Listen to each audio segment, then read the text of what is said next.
North Bengal का एक छोटा सा शहर मिरिक से ठीक 5.5 किलोमीटर की दूरी पर स्थित ताबाकोसी एक छोटा सा गांव है जो प्राकृतिक खूबसूरती से लदा हुआ है।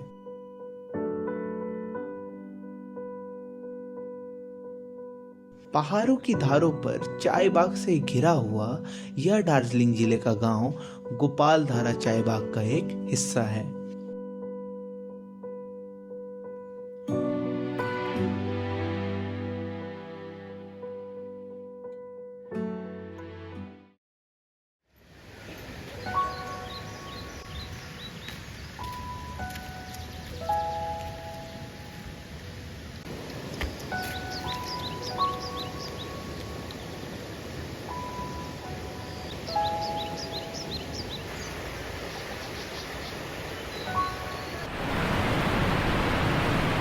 ये शाम की 5 बजे की व्यू है।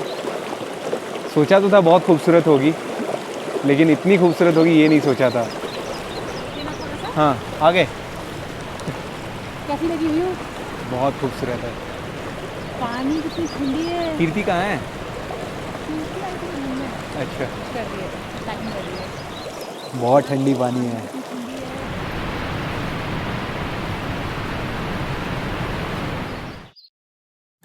सनसेट हो चुकी थी, हर तरफ सिर्फ अंधेरा और सन्नाटा था और धीरे धीरे ठंड भी बढ़ रही थी।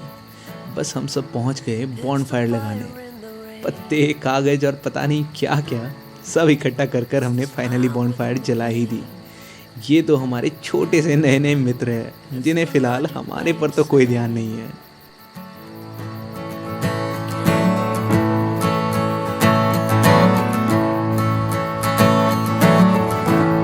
It's the fire in the rain. It's the smile within the pain. It's the logic but insane. You cannot know from where it came. जैसे जैसे रात बढ़ रही है वैसे वैसे ठंड भी काफ़ी बढ़ रही है। बहुत ठंडी हवा चल रही है बाहर में। आंटी ने, जो हमारी टेंट की ओनर है, उन्होंने हमें बॉनफायर दिया है, तो काफ़ी सुकून मिल रहा है यहाँ पे बैठ के। हम लोग बस आज रात के लिए यहाँ पे हैं, फिर कल नई जगह पे निकलेंगे। आप सभी से बात करता हूँ कल सुबह। चलिए, good night.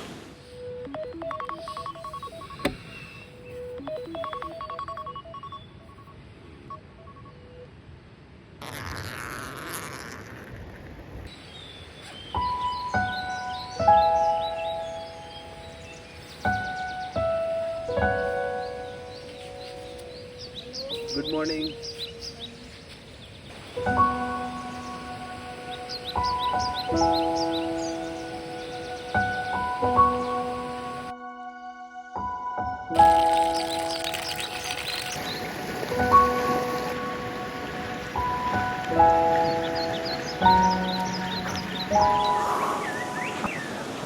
So good morning everyone. सुबह के अभी बज रहे 6 और अभी हम लोग जा रहे हैं एक छोटा सा ट्रैक पे जो कि एक टी गार्डन की तरफ जाता है। जो यहाँ के ओनर है रमेश भैया, वो हमें अभी ले जा रहे हैं। तो चलो चलते हैं।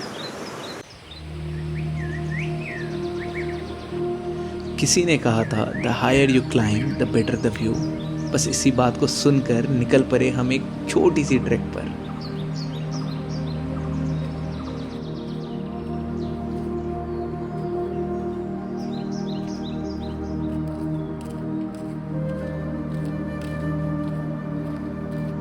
एक छोटी सी ट्रेजेडी हो गई है। रमेश भैया जो लेने के लिए हमें आ रहे थे, उन्हें मैंने बोला था फास्ट राइड रुकने के लिए, तो वो शायद समझ नहीं पाए। यहाँ पे लैंग्वेज की थोड़ी सी बैरियर हो सकती है, तो वो निकल गए पहले ही। मैं अभी अकेले ही ट्रैक कर रहा हूँ ऊपर के लिए, चाय बागान की तरफ। वो इधर पे जो आंटी है, उन्होंने मुझे बता दिया रास्ता कैसे जाना है। पूरा रास्ता सुनसान है, कोई नहीं है यहाँ पे। क्या व्यू है यार। चलिए देखते हैं कितनी ऊपर की चढ़ाई है। आदत नहीं है ट्रैकिंग करने की कभी भी, पहली बार ट्रैक कर रहा हूँ इतना ऊपर।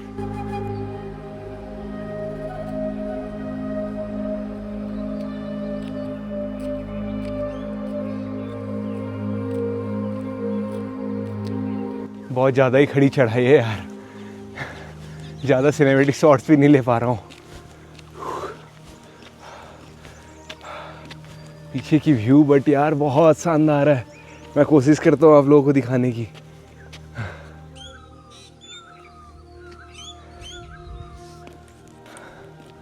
थोड़ी दूर पे रमेश भी अभी दिख रहे हैं, पहले जाके बैठे हुए थे वो, कुछ दूर में वो नज़र आ रहा है पीछे में।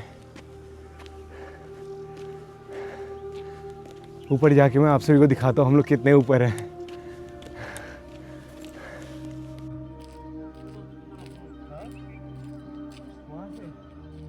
हमारे साथ यहाँ 3 और लोग जुड़ चुके हैं। ये रहे छोटे छोटे, इधर आओ। एक ये और एक ये, तीनों, और हम 2, हम 5 लोग हैं अभी ट्रैक कर रहे हैं साथ में। यहाँ की लैंडस्केप बहुत खूबसूरत है यार।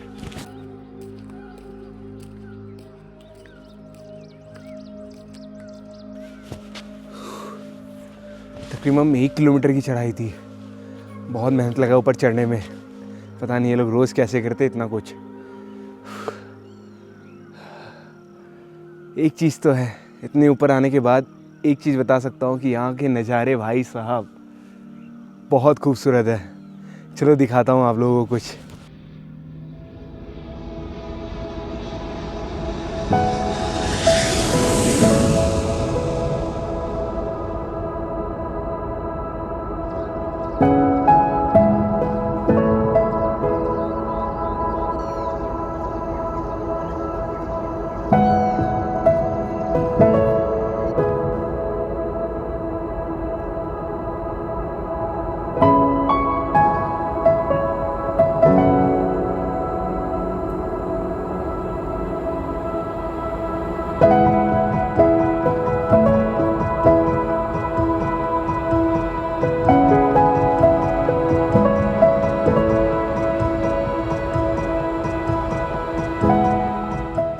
अब यहाँ पे अच्छे से नज़ारों को एंजॉय करते हुए हम लोग अब निकल रहे हैं नीचे। इन लोगों को उठाते हैं, नाश्ता वगैरह करते हैं। लगेज वगैरह तो सब लगभग पैक हो ही गई थी। आसपास के ही कुछ बच्चे आए हुए थे, तो जाते आते हमने उनके साथ भी थोड़ी सी अच्छे वक्त बिता ही लिए।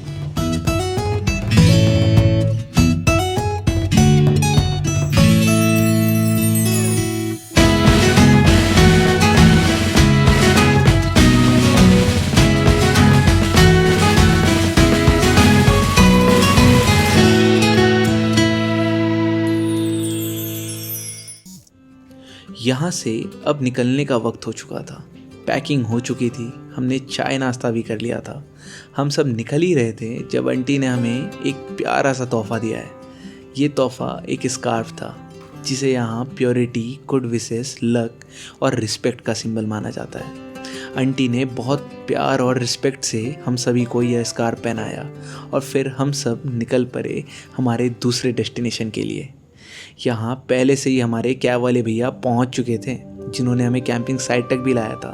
सारे सामान गाड़ी में डालने के बाद हम लोग निकल गए और एक खूबसूरत सी गांव डांगिया के लिए।